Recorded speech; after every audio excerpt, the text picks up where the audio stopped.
31st night కి farm house book చేసుకుని friends తో ఎంజాయ్ చేయాలనుకుంటున్నారా? అయితే వెంటనే డోసే యాప్ ని డౌన్లోడ్ చేసుకుని బుక్ చేసుకోండి.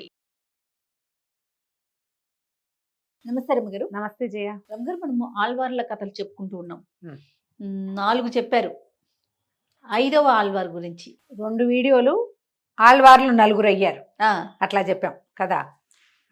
5వ ఆళ్వార్లు భట్టనాథుల గురించి చెప్తాం. ఈ ఈయన- భట్టనాథులు అంటే విష్ణు చిత్తులు, పెరియాళ్వార్ అంటారు ఆయన్ని.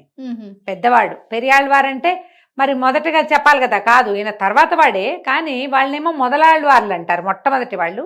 ఈయన పెద్దవాడు అనమాట, గొప్పవాడు ఈయన. ఓహో. అందుకని ఈయనకు ఆ పేరు భగవంతుడు ఇచ్చిన పేరట. ఈ విష్ణు చిత్తులు శ్రీరంగానికి చాలా దూరంలో ఉన్న విల్లిపుత్తూరు గ్రామంలో జన్మించారు. మనం ముందు చెప్పుకున్నటువంటి మొదలాళ్వార్ల ముగ్గురు ఏమో అయోనిజులుగా జన్మించిన వాళ్ళు. తర్వాత ఆయన ద్విజన్ముడుగా అంటే మాంసఖండంగా జన్మించి భగవద్ అనుగ్రహంతో మానవ స్వరూపం పొందినవాడు. ఈయన భార్యాభర్తలుగా అమ్మా నాన్నలకి జన్మించిన వారే. ఓహో. విష్ణు చిత్తులు ఆ ప్రాంతంలో ఉన్నటువంటి ఒక భాగవతులుగా చెప్పబడేటువంటి ఒక మంచి జంట భార్యాభర్తలు, చాలా ఉత్తమ వంశ సంజాతుడుగానే ఈయన చెప్పాలి.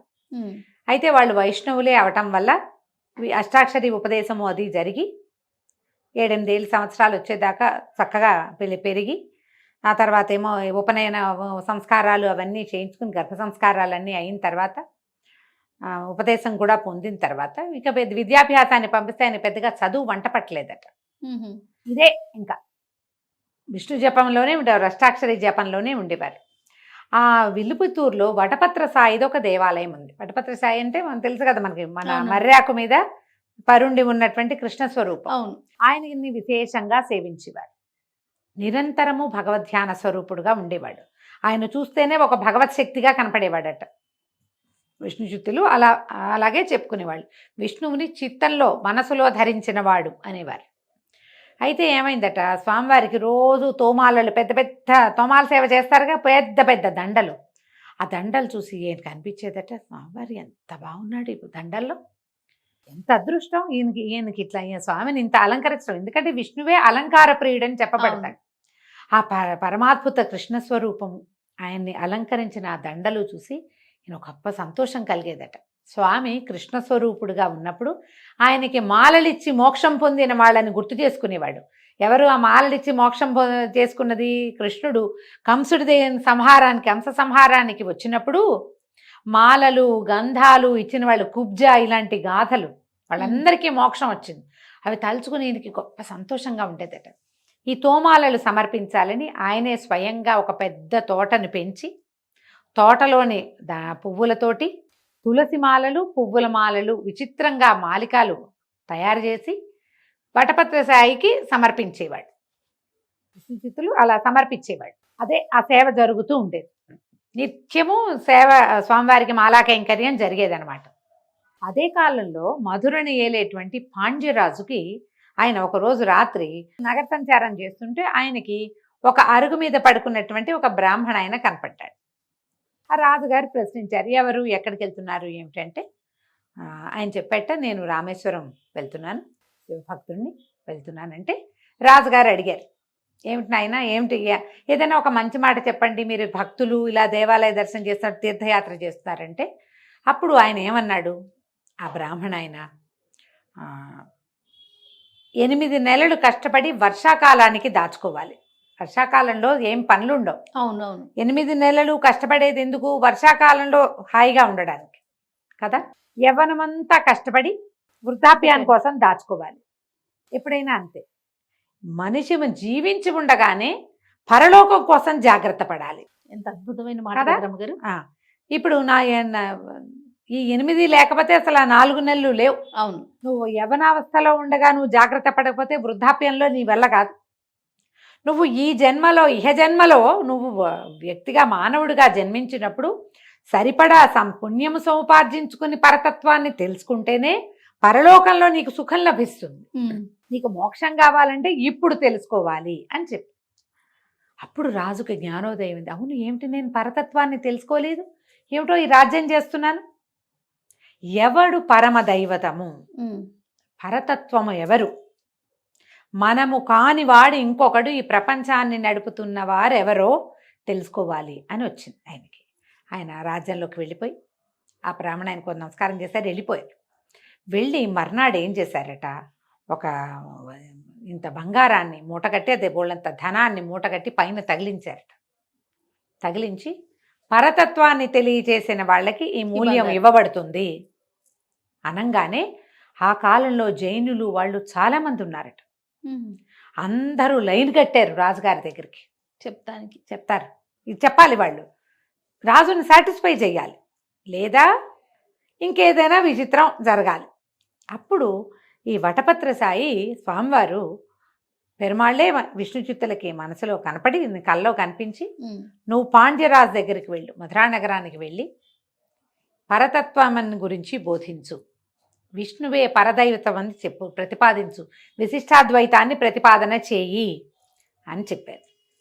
నేనేం విద్యాభ్యాసం ఉన్నవాడిని కాదు, చదువుకోలేదు, అక్కడ చాలామంది హేమాహేమీలు ఉంటారు తండ్రి, వాళ్ళందరినీ నేను ఎట్లా జయించగలను అని ఆయన అడిగితే, నువ్వు అదేమీ ఆలోచించద్దు, వాళ్ళెవ్వరూ నీకు సాటి కాదు, నువ్వు పరతత్వాన్ని తెలిసిన వాడివి, విద్య ఏమిటి ఒట్టిగా ఏదో సైన్స్ సోషల్ ఇది జీవితానికి ఉపయోగపడేది కాదు, యువరాలకి ఉపయోగపడే విద్య తెలుసు నీకు, నేను చెప్తున్నాను, నా ఆజ్ఞ ప్రకారం నువ్వు వెళ్ళమన్నారు.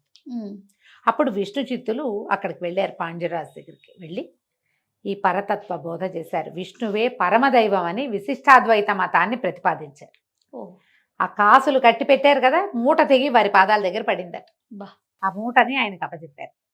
అప్పచెప్పి గజారోహణ చేయించారు ఆయన్ని. మరి రాజు సాటిస్ఫై అవటం ఏంటి, మూటే ఊడి పడింది తనంతట తను. ప్రజలందరూ సాధు సాధు అని చాలా మెచ్చుకున్నారు, అందరికీ అర్థమైంది ఏం చెప్తున్నారు అని. అప్పుడు గజారోహణ చేయించేశారు కల్లా స్వామివారు గరుడారూఢుడుగా అమ్మవారితో సహా వచ్చి కనపడ్డారు ఆకాశంలో. పెరుమాళ్లే కనిపించాడు, స్వయంగా దర్శనం ఇచ్చాడు. అంటే మామూలుగా చూడు, కుమారులకి ఏదైనా అద్భుతమైన సన్మానం జరిగితే తల్లిదండ్రులు సంతోషంతో ముందుకెళ్తారు, అట్లా ఈయనకి తల్లిదండ్రులైన విష్ణుమూర్తి లక్ష్మీ సమేతుడుగా ఆయన దర్శనమిచ్చాడట. దర్శనమిస్తే ప్రజలంతా చూస్తారు, ఎంత దివ్యమంగళ స్వరూపుడో, పరమాద్భుత సౌందర్య స్వరూపం. వీళ్ళందరూ చూస్తుంటే విష్ణు చిత్తులు కనిపించుంటే అందరూ చూస్తున్నారు, స్వామికి దిష్టి తగులుతుందని ఈ ఏనుగు మీద కూర్చున్నాడు కదా ఆయన, ఏనుగుకి కట్టిన గంటలని ఆ గంటలు వాయిస్తూ స్వామివారికి మంగళాశాసనం చేశాట. పల్లాండు పల్లాండు పల్లాయిరత్తాండు పల్గోడి నూరాయిరం అని చెప్తారు దాన్ని. 12 పాసురాలు స్వామివారికి మంగళం చెప్పాడనమాట. ఇప్పుడు ప్రపంచమంతా ఎలా కోరుకుంటుంది, ఏం కోరుకుంటుంది, తమ మంగళం కోరుకుంటుంది. అవును, భగవంతుడికి మంగళం కోరిన వాడు ఈయన. ఆయనకి దిష్టి తగలకూడదు అనుకున్నారు జనం అంతా, ఈయనకి ఆకర్షితులు ఇటు తిరిగారు, స్వామిని చూడడం మానేసి. ఆయనకి దిష్టి తగలకుండా హారతి నీరాజనంతో ఈ పల్లాండు చెప్తే ఇప్పటికీ కూడా ఏదైనా 4000 చదవాలంటే మొదట పల్లాండు చెప్పుకోవాలి. స్వామివారికి మొదట మంగళాశాసనం అంటే పల్లాండే చెప్పాలి. అవి 12 పాసురాలు విష్ణు చిత్తులే మొట్టమొదట చెప్పి ఆయనే చెప్పారు. ఓహో, భగవంతుడు ఎంతో మరి ఎంత అపరిమితమైన ఆనందం కలుగుతుంది కదా. మరి ఈయన గరుడాళ్వారు యొక్క అవతారంగా చెప్తారు పెరియాళ్వారిని. అప్పుడు ఈయనని పెరియాళ్వారుగా ఉద్ఘోషించారు. ఆళ్వార్లలో పెద్దవాడు, భగవంతుడికే నీరాజనం ఇచ్చినవాడు, మంగళం చెప్పినవాడు. అవును, భగవంతుడికి దిష్టి తగలకుండా చేయాలనుకున్నాడు. విశేషమైంది కదా చాలా. ఆ తర్వాత ఈయనకే భూదేవిని గోదా స్వరూపంలో జన్మించిన ఆమెని వీరికే అప్పచెప్పారు. ఈయనే ఆమెను తీసుకెళ్లి శ్రీరంగనాథులకి వివాహం జరిపించారు.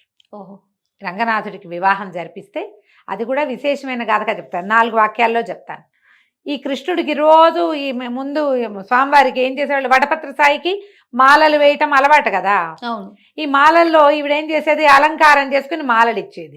అక్కడ ఈ దండల్లో వెంట్రుకలు కనపడేసరికల్లా తెలిసింది. దండలు మానేసేసరికల్లా వటపత్ర సాయి అలిగాడు, నాకు కాదండే కావాలి అని. అప్పుడు విశేషంగా స్వామిని సేవించేది, కృష్ణ స్వరూపాన్ని. అండాళ్ళ తల్లి సేవిస్తూ ఉంటే అప్పుడు తండ్రి అందరికి దివ్యదేశాలు అవి చెప్పమని అడిగిందట. అడిగితే అప్పుడు ఆయన 108 దివ్యదేశాల్లో ఉన్నటువంటి స్వామివార్ల అద్భుత వర్ణన, పెరుమాళ్ళు ఎట్లా సేవలు అందుకుంటాడు, ఏ దివ్య స్వరూపంలో ఉంటాడో కళ్ళకు కట్టినట్టు చెప్తే వాటన్నిట్లలోకి అప్రాకృత స్వరూపుడైనటువంటి రంగనాథుడిని ప్రేమించింది ఆమె. ఆయన్నే వివాహం భర్త కావాలని కోరుకుందట. ఇప్పుడు ఈయనకి చెప్పేదట, వటపత్ర సాయికి చెప్పేది, నాకు గనక నేను రంగనాథుడిని వివాహం చేసుకుంటే నీకు 100 కప్పుల నెయ్యి వెన్న 100 కప్పుల పాయసము నీకు సమర్పిస్తానని చెప్పి 100 108 కొన్ని పాఠాల్లో చెప్తారు. ఓహో ఈ పాయసం నీకు సమర్పిస్తాను, రంగనాథుడితోటే నాకు వివాహం వివాహం జరిగేలాగా చేయమని తండ్రి వింటుండగానే మొక్కుకుందట ఆవిడ. మరి కూడారై అని ఒక పాసురం ఉంది, తను చెప్తా అది కూడా. అయితే ఏమైందట, ఈయన వటపత్ర సాయి విష్ణు చిత్తులకి కల్లో కనపడి స్వప్న సందేశం ఇచ్చారు, స్వప్నాదేశం. ఈమెను తీసుకెళ్ళి రంగనాథులతోటి వివాహం జరిపించమని. ఆయన వటపత్ర సాయి ఆదేశం మేరకే గోదాదేవిని తీసుకెళ్లి ఈ పెరియాళ్ళ వార్లు అక్కడికి తీసుకెళ్లి ఆమెకి వివాహం జరిపించారు. ఆమెమో లోపలికి అంతరాలయ ప్రవేశం చేసి స్వామివారిలో లీనమైపోయింది. ఆయన దుఃఖం కలిగింది, ఆయనకు కుమార్తె లేదు కదా, కనిపించకుండా పోయిందని.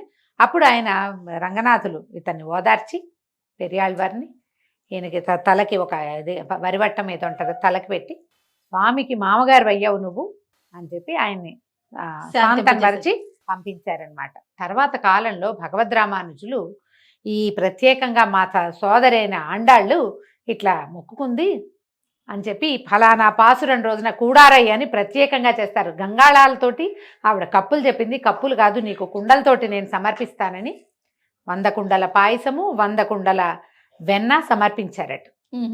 ఇప్పటికీ ఈ పాసురాల్లో కూడారై అనేది ప్రత్యేక పాసురం.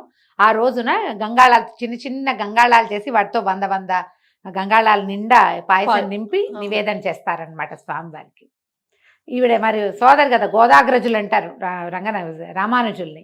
గోదాదేవి మా సోదరిగా చెప్పుకునేవారు ఆయన.